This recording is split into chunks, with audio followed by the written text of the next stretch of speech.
সুন্দরবনের পিছিয়ে পড়া এলাকার ছাত্রছাত্রীদের পুস্তক ও পাঠ্য সামগ্রী তুলে দিল ভারত সেবাশ্রম। নতুন শিক্ষাবর্ষের ছাত্রছাত্রীদের জন্য ভারত সেবাশ্রম সংঘের উদ্যোগে সুন্দরবনের প্রত্যন্ত ও পিছিয়ে পড়া অঞ্চলের প্রায় 42টি স্কুলের ছাত্রছাত্রীদের বিনামূল্যে চতুর্থ শ্রেণী পর্যন্ত পুস্তক ও পাঠ্য সামগ্রী তুলে দেওয়া হলো। কলকাতার বালিগঞ্জে ভারত সেবাশ্রম সংঘের উদ্যোগে স্কুলগুলিকে পুস্তক ও পাঠ্য সামগ্রী তুলে দিয়ে ভারত সেবাশ্রম সংঘের প্রধান সম্পাদক স্বামী বিশ্বতানন্দ মহারাজ বলেন, শিক্ষার পাশাপাশি গ্রামীণ অর্থনীতির উন্নয়নে কাজ করে চলেছেন তারা।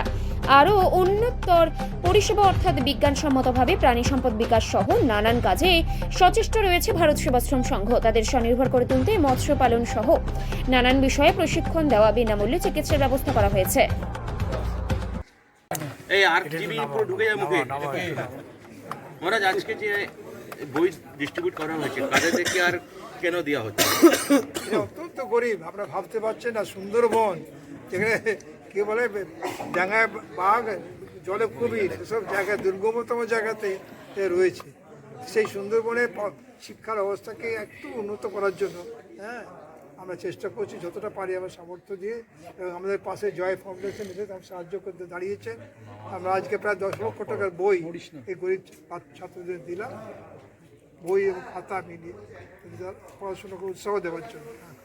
আচ্ছা মহারাজ, গঙ্গাসাগরে আপনাদের এবার কীভাবে আপনি ওখানে সাহায্য দিচ্ছেন? এবার গঙ্গাসাগরে প্রায় 1500 ভলেন্টিয়ার যাচ্ছে আমাদের সেবা করার জন্য। তবে অধিকাংশই সুইমার এবং লাইফ সেভার রয়েছে, এবং বিভিন্ন জায়গায় যাত্রীদের সেবা পাঁচটা এত বিপদসংকুল জায়গায়, এত কষ্টকর জায়গাতেও আমাদের সন্ন্যাসীরা ভলেন্টিয়াররা রয়েছেন। 8 নম্বর লট, কাকদ্বীপ, কচুবেড়িয়া, নামখানা, চামাগুড়ি, বেনুবন, সমস্ত জায়গায়, এবং গঙ্গাসাগর বাস স্ট্যান্ডেও আমাদের প্রায় 1500 স্বেচ্ছাসেবক সন্ন্যাসীদের ইয়েতে কাজ করছে, সন্ন্যাসীর আন্ডারে কাজ করছে, এবং খুব ভালোভাবে 10 দিন ব্যাপী কাজ করা হয়। মহারাজ, শেষ প্রশ্ন, বাংলাদেশ যে হিন্দুদের উপরে যে অত্যাচার হচ্ছে সেটা নিয়ে কিছু বলুন। বাংলাদেশের অত্যাচার আমরা খুব মর্মাহত, দুঃখিত, আর ঠাকুরের প্রার্থনা করছি যাতে সুমতি হোক প্রত্যেকে, এবং সহ অবস্থান একসঙ্গে থাকতে পারে তারা। বাংলাদেশে প্রশ্ন করছিল সিএন করতে দাও। কেটে দিন, শিখতে বল, প্রশ্ন বল। বাংলাদেশে দেখা যাচ্ছে যে এই উত্তাল পরিস্থিতি, শুধু তাই নয়, প্রত্যেক দিন সেখানে সংখ্যালঘুরা তারা আক্রান্ত হচ্ছেন, একের পর এক মন্দির ভাঙছে। কিন্তু বাংলাদেশে ভারত সেবা সংঘ তারা তো দীর্ঘদিন কাজ করেছে মানুষের জন্য। কোথাও গিয়ে কি না, আমাদের উপর হয়তো কোনো অত্যাচার হয়নি, কিন্তু আমাদের অক্ষত, এবং আমরা সেবা কাজে রত রয়েছি। সেখানে মানুষের যারা আক্রান্ত মানুষ সকলকে বুঝি, হিন্দু মুসলমান নির্বিশেষে তারাও আমাদের সাহায্য করছে। একজন সন্ন্যাসী যিনি এই মুহূর্তে জেলবন্দি, তার এবং তিনি কবে জেল থেকে বেরোবেন এই নিয়েও অনিশ্চয়তা তৈরি হয়েছে।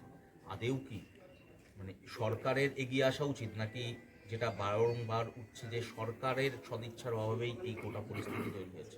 কোন সরকার? বাংলাদেশ সরকার। বাংলাদেশ সরকার না, আমরা কিছু বলতে পারি না। আন্তর্জাতিক চাপ রয়েছে, তা সত্ত্বেও কিছু